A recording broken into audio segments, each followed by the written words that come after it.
আমি আপনাকে বিয়ে করতে চাই। কি কি হয়েছে ম্যাডাম, ভয় পেয়েছেন আপনি? এই মুচির বাচ্চা, তুই ম্যাডামকে কি দেখালি? আরে তেমন কিছু না, ওর পেটে সমস্যা সেটাই দেখাচ্ছিল, তার জন্য ওর কিছু সাহায্য প্রয়োজন। তুমি এক কাজ করো, অফিস থেকে কিছু টাকা নিয়ে এসো। ঠিক আছে ম্যাডাম। এই মুচির বাচ্চা, তোর এত বড় সাহস, তুই আমার পায়ে কিস করিস, আবার তার উপরে পেটে আজে বাজে কথা লিখে রেখেছিস। তুই হয়তো জানিস না আমি এই এরিয়ার ম্যাজিস্ট্রেট। তোর সমস্যা কি বল? ম্যাডাম, আমি যদি আপনার পায়ে কিস না করতাম তাহলে আপনি আমাকে এভাবে ধরতেন না। আর আমি আপনার পায়ে কিস কেন দিয়েছি আপনি জানেন? আমি আপনাকে বাঁচানোর জন্য এটা করেছি। আপনার যে অ্যাসিস্ট্যান্ট আছে না, সে আপনাকে মেরে ফেলতে চায়, এই জন্য আমি এসব করেছি। কি আজে বাজে বলছিস তুই? ও আমাকে অনেক ভালোবাসে আর অনেক শ্রদ্ধা করে, আর আমি ওকে অনেক বিশ্বাস করি। ও এটা কখনোই করতে পারে না। আর আমার অ্যাসিস্ট্যান্ট অনেক ভালো মানুষ, আর তুই তার নামে আমার কাছে আবল তাবল কথা বলছিস? তুই জানিস আমি তোর কি করতে পারি? হ্যাঁ ম্যাডাম, আমি সত্যি বলছি, ও আপনাকে মেরে ফেলবে। আপনি সবটা আগে শুনুন। আরে ম্যাডাম, আপনি এত দেরি করলেন? আমি সেই কখন থেকে আপনার জন্য এখানে ওয়েট করছি, আর আপনি এখন আসলেন? টাকা এনেছেন তো? এই যে দেখো, পুরো 1 লক্ষ টাকা এনেছি। কাজ মিস যাবে না তো? আরে ম্যাডাম, আপনি একদম চিন্তা করবেন না, আমার হাত অনেক পাকা, আমি প্রফেশনাল কিলার, একটা গুলিও মিস যাবে না। ঠিক আছে, আজকে যেভাবেই হোক ম্যাজিস্ট্রেটকে শেষ করতেই হবে। আরে ম্যাডাম, আপনি কোনো টেনশন করেন না তো, কাজ হয়ে যাবে। আপনি শুধু ওনাকে জায়গা মতো নিয়ে আসবেন, তারপর সব দায়িত্ব আমার। আর আপনি জানেন না, মাল সবসময় আমার কাছেই থাকে। ঠিক আছে, আপনার বলা সময় মতন আমি এইখানে ওনাকে নিয়ে আসব, কিন্তু কাজটা যেন 100-এ 100 পাই। ঠিক আছে ম্যাডাম, তাই হবে। আরে এরা তো ম্যাজিস্ট্রেট ম্যাডামকে মেরে ফেলার প্ল্যান করছে। আমাকে যেভাবেই হোক ম্যাজিস্ট্রেট ম্যাডামকে বাঁচাতে হবে। বুঝলাম, ঠিক আছে, আমি দেখে নিচ্ছি ব্যাপারটা। এই নিন ম্যাডাম টাকা। এই নিন, ধরুন টাকাগুলো। আর পরবর্তীতে যদি টাকা পয়সা কোনো প্রয়োজন হয় আপনি আমাকে জানাবেন। হ্যাঁ ম্যাডাম, এখানে তো অনেক দেরি হয়ে গেল, এখনো ওইদিকে অনেক কাজ আছে, তাড়াতাড়ি চলুন। হ্যাঁ চলো। হায় হায় আল্লাহ, আজকে মনে হয় আমার শেষ দিন। আমাকে কোথায় নিয়ে যাবে, কোথায় মারবে, আমি তো কিছুই জানি না। ম্যাডাম, আজকে আপনার শেষ দিন, আপনি আমাকে অনেক জ্বালিয়েছেন। ম্যাডাম, এমনিতেই অনেক দেরি হয়ে গেছে, অনেক কাজ পড়ে আছে, চলুন এই রাস্তা দিয়ে যাই, অনেক শর্ট হবে। কেন? এই রাস্তা দিয়ে কেন যাব?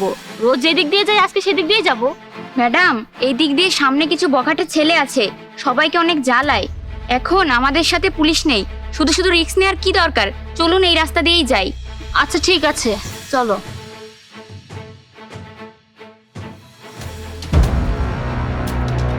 এই দাঁড়ান, মনে মনে কালেমা পড়তে থাকেন, একটু পর আর সেই সময়টাও পাবেন না, মেরে দেবো, বুঝতে পেরেছেন?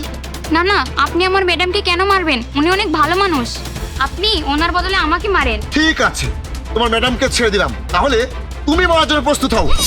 কি? তুমি আমাকে মারবে মানে? আমি ম্যাডামকে মারার জন্য তোমাকে ভাড়া করেছি, তোমাকে 1 লক্ষ টাকা দিয়েছি, আর তুমি এখন আমাকে মারবে? আরে উষা, তুমি এসব কি বলছো? তুমি আমাকে মারার জন্য গুন্ডা ভাড়া করেছিলে? হ্যাঁ, তাছাড়া কি করতাম? আপনি এত সৎ যে 1 পয়সাও ঘুষ খেতে পারি না, কোথাও থেকে 1 টাকা মারতেও পারি না। এর আগে যে ম্যাজিস্ট্রেট ছিল তার সময় আমি অনেক সুযোগ সুবিধা পেয়েছিলাম, আর অনেক কিছু করতেও পেরেছিলাম। আপনি আসার পরে ঘুষ নেওয়া তো দূরের কথা, 1 টাকাও পাই না, আর যেই বেতন পাই সেই টাকাতে সংসার চালাতে গায়ে বেঁধে যায়। তাহলে আপনাকে বাঁচিয়ে রেখে আমার কি লাভ? ম্যাডাম, আপনি শুধু একবার বলেন, আমি ওর খেল এক্ষুনি খতম করে দিচ্ছি। এই, আমি আপনাকে টাকা দিয়েছি, ওনাকে মারতে বলেছি, মারেন। হ্যাঁ, আমি তো মারবই, কিন্তু ম্যাডামকে না, তোমাকে। মানে? এসবের মানে কি? তাহলে শোনো। এই দেখুন ম্যাডাম, এই সেই লোক। এই, কে তুই? আর আমাকে কেন দেখাচ্ছিস? আচ্ছা আপনি চুপ করুন তো, আমি ওনাকে আমাকে এখানে নিয়ে আসতে বলেছি। আপনার সাথে আমার কিছু কথা আছে। আমি এই এলাকার নতুন ম্যাজিস্ট্রেট। ও আচ্ছা আচ্ছা, তাহলে তো পাখিকে ধরতে কষ্ট করা লাগলো না, পাখি নিজেই এসে খাঁচায় ধরা দিল। এক্ষুনি খেল খতম করে দিই। দাঁড়ান, আপনি আগে আমার কথা শুনুন। আমার অ্যাসিস্ট্যান্ট আপনাকে কত টাকা দিয়েছে আমাকে মারার জন্য? 1 লক্ষ টাকা দিয়েছে, 1 লক্ষ। ও আচ্ছা, আমি যদি আপনাকে তার থেকে দ্বিগুণ টাকা দিই তাহলে আপনি কি ওকে মেরে ফেলতে পারবেন? অবশ্যই, কেন নয়। টাকা পেলে আমি তো আমার মা বাবাকেও ভুলে যাই। দ্বিগুণ টাকা দেবেন বলেছেন, দেন। এই নিন ধরুন, এখানে পুরো 2 লক্ষ টাকা আছে। ঠিক আছে, আপনি শুধু পাখিকে এখানে নিয়ে আসুন, কাজ হয়ে যাবে। এই, তোমার কি লজ্জা করে না? তুমি এত ভালো একজন মানুষকে মেরে ফেলার কথা বলেছিলে। ম্যাডাম, আমার কিন্তু আর ভালো লাগছে না, আপনি শুধু বলুন, আমি ওকে জায়গা মতো ফিট করে দিচ্ছি। থামুন আপনি, আমাকে একটু কথা বলতে দিন। আচ্ছা তুমি বলো তো, আমি তোমাকে কোন সুযোগ সুবিধা দেইনি? তোমার অবস্থা বুঝে, তোমার পরিবেশ বুঝে আমি তোমাকে সবসময় সাহায্য করেছি, তোমার পাশে দাঁড়িয়েছি। তাহলে আজকে কোন দুঃখে তুমি আমাকে মারতে চেয়েছিলে? আমি তোমাকে কখনোই আমার কর্মচারী ভাবিনি, নিজের ছোট বোন ভাবতাম। আর তুমি কি না আমাকে মেরে ফেলার প্ল্যান করলে? ম্যাডাম, আপনি শুধু একবার বলুন, আমি ওকে এখনই শেষ করে দিচ্ছি। না, আপনাকে কিছু করতে হবে না। আমি এর মতো এত জঘন্যও নই, নিষ্ঠুরও নই যে একজন মানুষের প্রাণ নিব। যাই হোক, তুমি এখনই আমার চোখের সামনে থেকে চলে যাও। আমি তোমাকে আর এক মুহূর্ত দেখতে চাই না। ম্যাডাম, আমার অনেক বড় ভুল হয়েছে, আমি বুঝতে পারিনি, আমাকে মাফ করে দিন। কখনো আর এরকম ভুল করব না। আচ্ছা ঠিক আছে, তুমি যখন ক্ষমা চাইছোই, আমি তোমাকে ক্ষমা করে দিচ্ছি।